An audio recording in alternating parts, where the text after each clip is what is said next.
What evil lurks in the hearts of men? The shadow knows.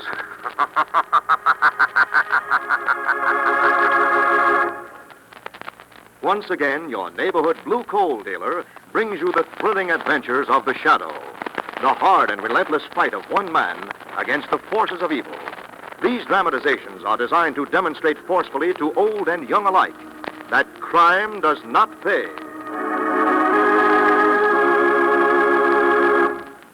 Friends, for several weeks we have repeated to our listeners the forecast of government experts that all home heating fuels will be scarce this winter. If you heat with coal, you're lucky, because you can store most of your winter's needs and be sure of warmth and comfort throughout the year. So, ask your blue coal dealer to schedule your delivery as soon as he can. Remember, too, that correct size of coal for your furnace and a clean coal furnace with automatic temperature control help you get more heat from less coal. So tomorrow, call the nearest blue coal dealer and ask him to schedule your deliveries so that your bin is always well filled with blue coal.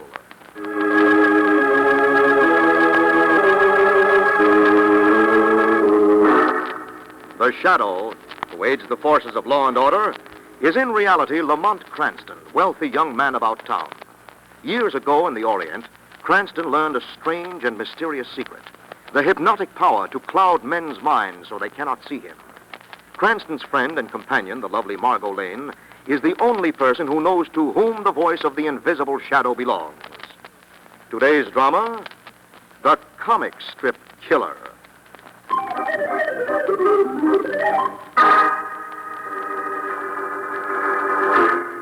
Two weeks ago, at a busy midtown intersection, a well-dressed middle-aged man starts uncertainly across the street against the red light. Hey, mister, look out. You're going to get hit. Oh, he got it. Lucky the driver just grazed him, though.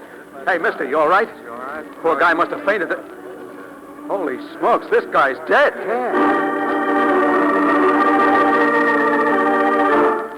A week later, as the usual crowds pour down the steps of the public library at closing hour, an elderly woman starts down, then suddenly plunges forward headlong and comes to rest in a twisted heap at the bottom step. Too bad her heel must have caught in the step. Took a nasty fall. You all right, madam? Madam! Why, she's dead!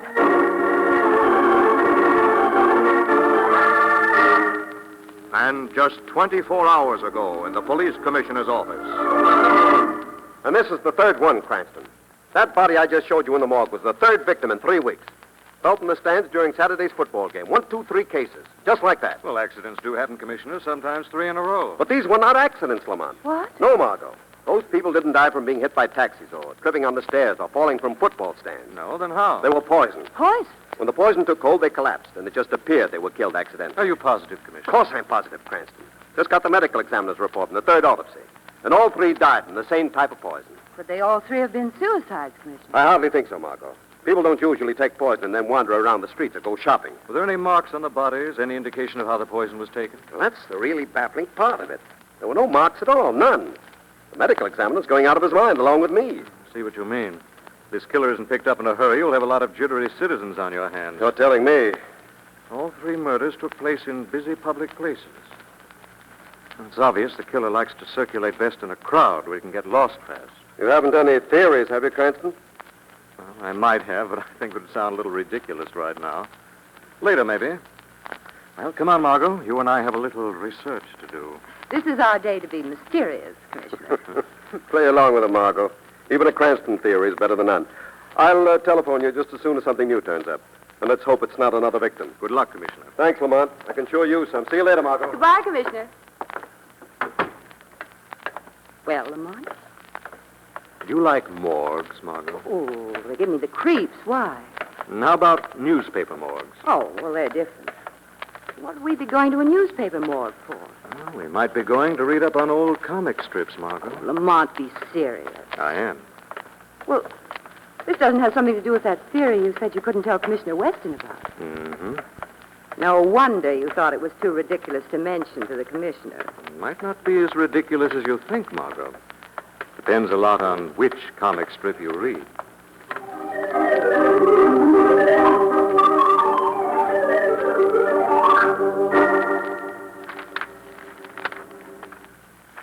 I fill this needle and send the next victim on a one-way trip to Never Never Land. For heaven's sake, Lamont, what are you mumbling? Huh? Oh, sorry, You've darling. been poring over those old comic strips for the last 15 minutes. Don't you think it's about time you told me why this sudden interest in the funny papers? I've been arranging these comic strips so they fall in sequence for the past month. Here, look here. This is Jack Prescott's detective story strip. Yes, featuring his latest weird character, this time an elusive and deadly gentleman known as Hypo. Listen to this caption. Hypo, new type of killer who's traded the old-fashioned automatic for the modern hypodermic needle. Ooh, how horrible. Horrible and fascinating to 2 million readers, 4 million on Sunday. It looks like an emaciated version of Boris Karloff. Tall, thin, dresses all in gray so as to be difficult to identify. Go on, darling. Let's see. He eliminates his victims with a hypodermic needle filled with a new, fast-working poison. He always attacks in crowded areas. Lamont, you don't think there's some connection between those 3 mysterious murders and this comic strip character? I think there might be, Margot. Of course, we still don't know how the killer actually committed the murders, but we do know the victims died of poison and that they were attacked in crowded areas. Yes, that's true. Some crazy killer might have been inspired by this idea, or some homicidal maniac has really taken these comic strips to heart. How awful. Well, this man who draws this character, this Jack Prescott, he must be practically a psychopathic case himself. Oh, I understand Prescott's a very mild, home-loving man. He's one of the best light cartoonists in the business. Do you know him, Lamont? Well enough to bluff my way through a social call.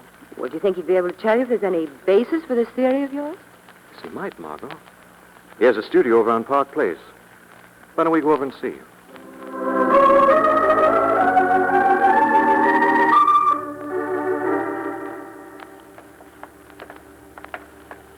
I'm afraid this Jack Prescott's not going to like this idea of yours very much, darling. He's a reasonable man, Margot. I think he'll admit there might be a connection between his comic strip and these mysterious murders. Oh, here we are.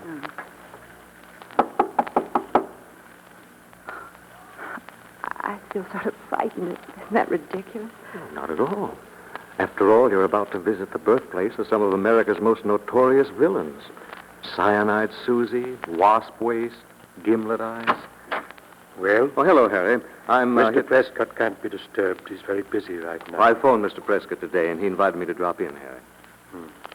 What's the name, please? Lamont Cranston and Margot Lane. Very well. Wait right here. Am I getting ideas, or did he look something like Hypo? That's Harry Borden, Prescott's handyman. The story goes he serves as everything from Prescott's butler to chauffeur. He's supposed to have modeled for Hypo. Well, he isn't exactly the kind of person I'd have around for a man Friday. Mr. Prescott will see you. But don't stay too long. He's trying to make a deadline for the syndicate. Thank you, Harry. Come in, Margot.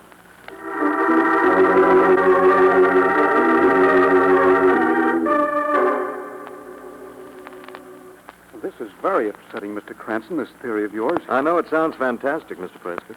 Well, all I can say is that this gives me a new reason for wanting to get out of the crime comics and switch to something lighter. But, Mr. Prescott, you've made such a great success in this field. Oh, thanks, Miss Lane, but I'm beginning to find it a little depressing, dreaming up monsters and ogres. A little exhausting, too. Exhausting? It may sound funny, but it's real work, dreaming up a bigger and better villain every month or so. I spend 12 hours a day, 6 days a week at it. Comics are a serious business, eh? How did you conceive the character of Hypo, Mr. Prescott? Well, Dr. Murray Schumacher, he's a biochemist, first gave me the idea, Mr. Cranston. He's an expert on poisons of all kinds. Dr. Murray Schumacher? Yes, he gave me a lot of valuable technical material. Although I didn't tell him at the time I intended to use it in the strip. I've been doing a little research on my own, too. Oh, I see. Do you know where Dr. Schumacher's living now? Yes, I believe his laboratory is just outside of town on Hillcrest Road, I believe. Yes. He hates publicity, however. He'd be very upset if he became involved in a sensational story like this. I'm afraid personal feelings are going to have to go by the boards in this case, Mr. Prescott. As long as this killer's on the loose, none of us are safe. Yes, of course, of course. I feel terribly that my work might be connected with these murders, Mr. Cranston. Now, if you or the police want any more information, please call on me. We will, Mr. Prescott. And thanks very much for your help. You coming, Margot? Oh, yes, of course. Keep in touch with me, won't you, Mr. Cranston? I'll be anxious to know of any developments. Be glad to. Bye, Mr. Prescott. Goodbye. So long. Poor man. He's really worried about this thing, Lamont. Yes, he seems to be. He looks so tired. This way, please. Oh, you scared me. I'll show you to the door. I don't think that'll be necessary, Harry. I can see it right there. I don't know what your business is, Mr. Cranston. But if it has something to do with those murders, I suggest you go to the police. How did you know we were talking about the murders, Harry? I know everything that goes on in this house. I see. Remember what I said, Mr. Cranston. If you get any more ideas, don't bring them here. Understand? Yes, Harry. I think I understand. Come on, Margot.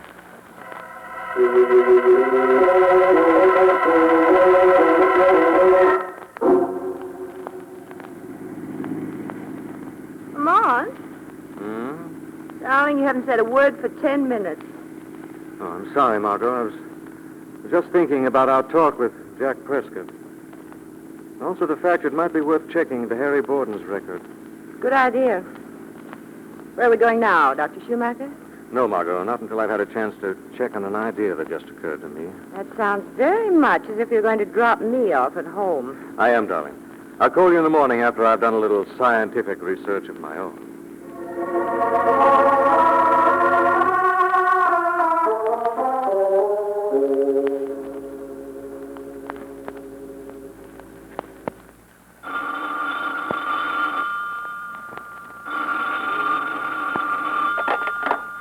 Hello. Cranston.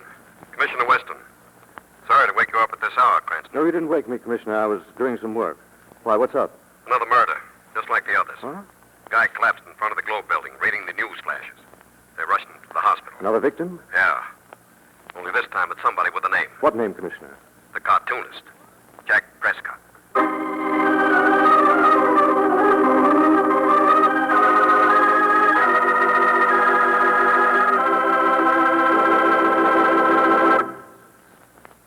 We'll return to the shadow in just a moment. Your neighborhood blue coal dealer would like to do this. He'd like to send you a Tempmaster automatic heat regulator for your furnace with a tag attached. The tag would say, "This Tempmaster is yours. You are paying for it. Here it is." Yes, that's exactly what's happening.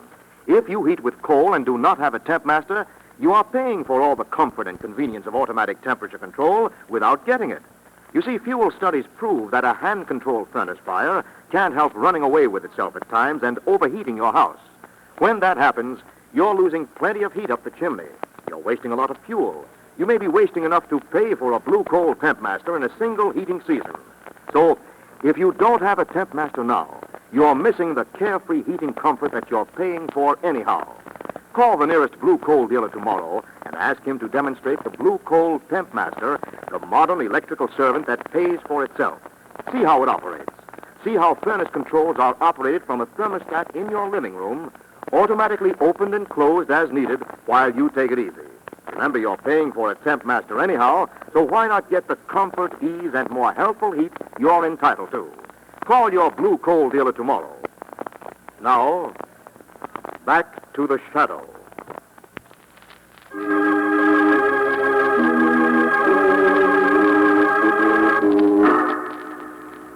Jack Prescott, creator of the comic strip villain Hypo, is the fourth victim to fall as a mysterious killer continues to elude the police. Cranston, Margot, and Commissioner Weston are at the hospital bedside as a doctor examines the semi-delirious Prescott. It's all my fault, I tell you, all my fault. I've created a monster with my own pen. He's spreading death in the streets. Now, there now, Mr. Prescott. Take it easy. I'll never draw hypo again, never. Now, try and rest, Mr. Prescott. No. You step over here, please. Yes, sir. What a shame. Seems terribly upset. He's taking it hard. You think it's mostly mental, Doctor? Oh, we should be able to send him home today. Any idea what kind of a drug it is, Doctor? I can't say, Commissioner, but whatever it is, he didn't absorb enough of it to make serious trouble. Probably squirmed away before the killer could inflict a full dose. But how the killer injected the stuff is another question. I can't find a mark on the patient. That's been puzzling us. We'll let you know if we learn anything new, Commissioner. Thank you, Doctor. Now, if you'll excuse us. Margot and I walk out with you, Commissioner. Goodbye, Doctor. Goodbye. Love of Pete, who was that hypo character Prescott was babbling about? Jack Prescott's latest comic strip villain. He's supposed to get big money for rubbing out his victims with a hypodermic needle. Lamont thinks the murderer may have gotten the idea from this comic strip character. Cranston, you're not serious. As you said, a Cranston theory is better than none. These murders did have something to do with this hypo character. How do you explain the fact that there are no marks of a hypodermic needle on any of the victims? That's a part of the theory I'm still working on, Commissioner. I see. Well, this is where I leave you. And if you don't mind, I'll stick to the book on this case. You can keep the funny papers, Cranston. Good night, Commissioner. Come on, Margot, we've got things to do. What's the sudden rush, Doctor? I want to get over to Dr. Schumacher's place right away. Dr. Schumacher? Yes, Margot, you're going to pay him a personal visit.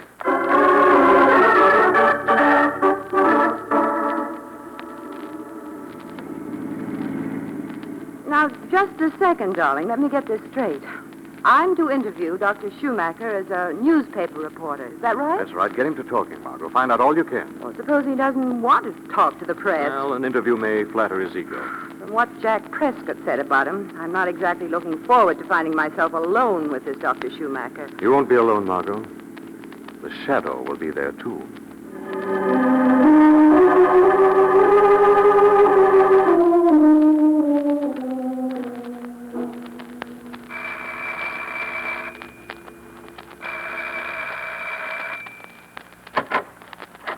Yes? Dr. Schumacher, Yes? my name is Mary Morrison. I'm a reporter from the Globe. I'm doing a story on the recent series of poison murders, and I thought you might be able to give me some new angles on toxicology. No. But I merely wanted an authoritative viewpoint, and Jack Prescott, the cartoonist... Prescott? You've been talking to Jack Prescott? Oh, yes, he mentioned you as a source of his material. Come in. Well, I just... Come in. I don't usually give interviews about my work. I can't let such scatterbrained propaganda as Prescott gives to the newspapers go unnoticed. You think Mr. Prescott's comic strip constitutes a menace to society, Dr. Schumacher? Prescott is an opportunist who will take a scientific topic and squeeze it for every drop of its commercial value. I see. How did you happen to become a specialist in toxicology, Doctor? Poison can be one of the most interesting as well as beautiful things in the world, my dear. Beautiful, did you say, Dr. Schumacher? Yes. Poison kills the undesirable. What? Yes, like weeds, insects, animals, people. When undesirables are eliminated, there remains only beauty. I see. Dr. Schumacher, the real purpose of my interview Wait. was... I have a collection of notes entitled Timetable for Death, telling to the fraction of a second how long it takes for certain poisons to take effect. I'll get it for you. And let's see. Shadow, I hear you, Margot. I'm scared. He sounds absolutely mad. Hold on for a few more minutes. There's something I've still got to find out.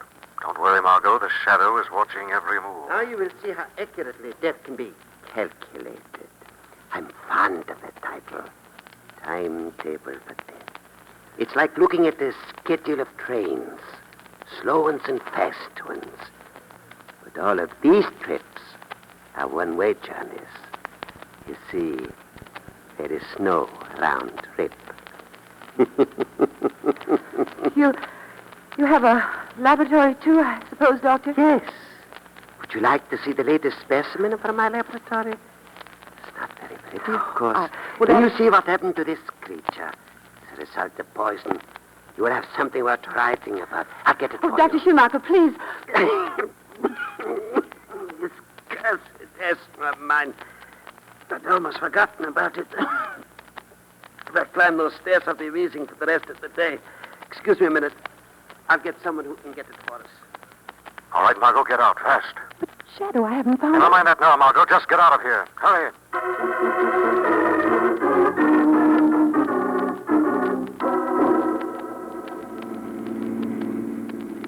But, Lamont, I don't get it. Dr. Schumacher's just about to tell us something important, and suddenly the Shadow decides to call it off. Why? I realize you're talking to Dr. Schumacher is a waste of time. We have a far more important thing to do right away. You get more puzzling by the I'll minute. explain everything later, darling. Right now, we're going to Prescott's studio. There's something I've got to find, and this time we've got to work fast.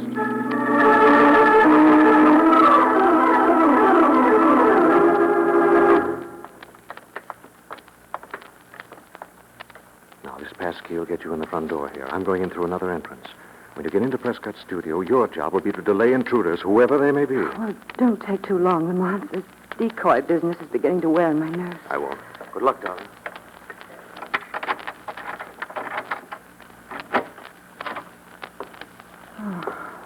Looks like I have the place all to myself, all right. What in the world can Lamont have on his mind? Whatever it is, I hope he doesn't take too long finding it. I didn't like this studio before, and I don't like it now. The door. Isn't the inquisitive Miss Lane? Where's Mr. Cranston tonight? Oh, hello, Harry. Well, I came here alone on business. What kind of business? Well, I'm a newspaper reporter. That's it. I thought maybe I could do a story on Mr. Prescott. Perhaps we're not interested in publicity. Oh, Harry, I wish you'd sit down. I'll sit down as soon as you leave. Well, are you going, or do I have to throw you out?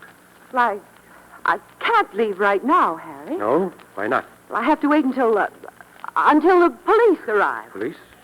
What are they coming here for? They're coming here to investigate. After all, an attack was made on Mr. Prescott's life, and the murderer still hasn't been found. And he won't be either. What did you say? I mean, he won't be unless they get a new angle. This hypo theory is ridiculous. Is it? What makes you so sure? I know. How do you know? I just know, that's all. It couldn't be that because you modeled for the character of Hypo, you began to think and act like him. No. And that finally you had to see if you could kill like him and get away with it. You got away with it 3 times, so you tried the supreme test. You're crazy. You tried to murder the creator of the very character you were impersonating. You tried to kill Mr. Prescott, didn't you? You tried to kill All him. right. Did try to kill him, and I'm sorry I didn't succeed. But you're not going to be able to tell anybody about it. Now, wait a second, Harry. I told you to get out.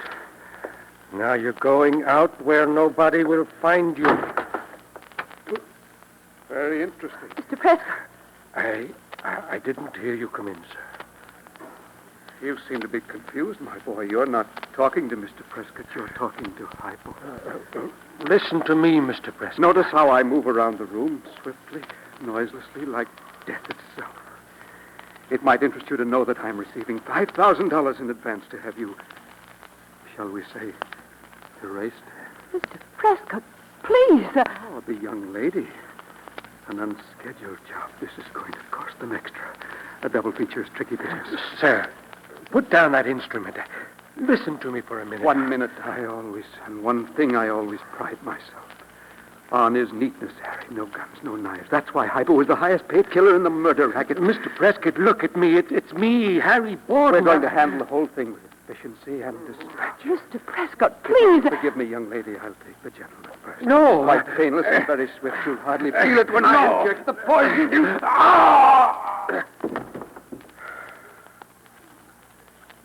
You've killed. Yes. Now you, young lady. No. Quickly, What happened? Someone's holding my arm. Who's holding me? Who are you? This is the Shadow. Shadow. Another killer as elusive as the great Hypo. The Shadow is no killer, Prescott. I'm here to keep people like you from killing. You'll never stop me. I'm the greatest of them all. A modern murderer who injects death with a hypodermic needle. It's merely a horrible distortion of your mind, Prescott. I'm not Prescott.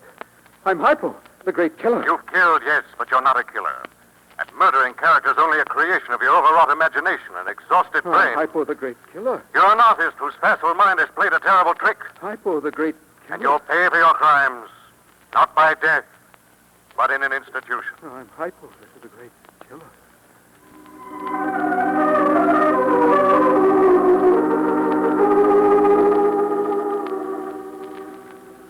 Well, that's the whole story, Commissioner. The peak of mental exhaustion, Prescott's mind snapped, and he reverted to the character of his own creation. Real schizophrenic. Good personality, huh? What about Harry Borden, Commissioner? Is he going to be all right? The doctor said he'd pull through okay. Must have gotten a load of the same stuff Prescott got. Yes, he did. You see, Harry found out the truth about Prescott. In a loyal effort to shield his boss from suspicion, made what looked like an attempt on Prescott's life. So Harry was the one who attacked Prescott. Yes. Actually, the stuff Harry shot into Prescott must have been a watered-down toxin or a powerful sedative. It's the same stuff that was left in the syringe when Prescott went wild and tried to kill Harry. Oh, I see. I still don't understand how you discovered it was Prescott, Lamont. Well, Dr. Schumacher was out. He could hardly have been a swift, elusive killer with a bad case of asthma. Oh, of course. And I remembered that Prescott said he was doing research on his own. So I went looking for a private laboratory. And when you found it, you found the knockout drop. Yes. A good deal more, too. I found the key to the whole case. One of the mysterious murder weapons. Look, Well, it looks like a small flashlight. it's called a hypo spray. It works on the basis of a high-pressure air gun. You hold it against the skin, and it blasts fluid painlessly through the pores. The patient doesn't even feel the injection. So that's why the victims didn't know they'd been poisoned. And why there were no needle marks on their bodies. A hypo spray. Well, it must be something new. Well, it's so new, Margot, that the first real publicity about it's in this week's Life magazine. Well, they're darned. Well, Cranston, I guess I'll have to take back what I said about your comic strip theory. That's all right, Weston. Colonel, I hope this doesn't set a new trend in crime reduction. I've trouble enough getting through all the police stories on the front page without having to comb the comic strips every day.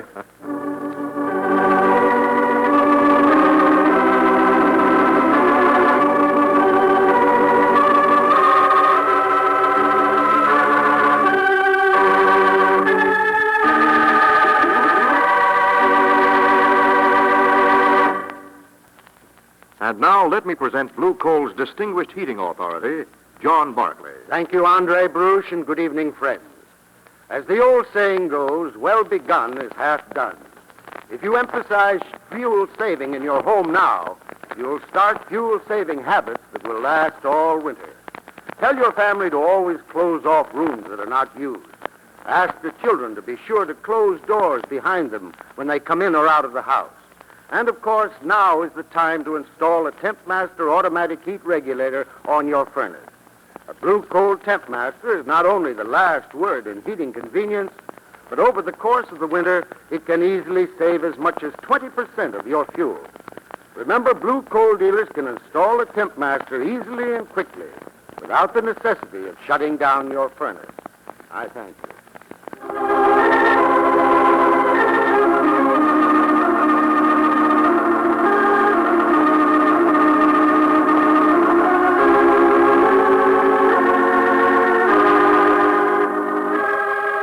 This story is copyrighted by Street & Smith Publications, Incorporated. The characters' names, places, and plot are fictitious. Any similarity to persons living or dead is purely coincidental. Again next week, the Shadow will demonstrate that The weed of crime bears bitter fruit. Crime does not pay. The shadow knows.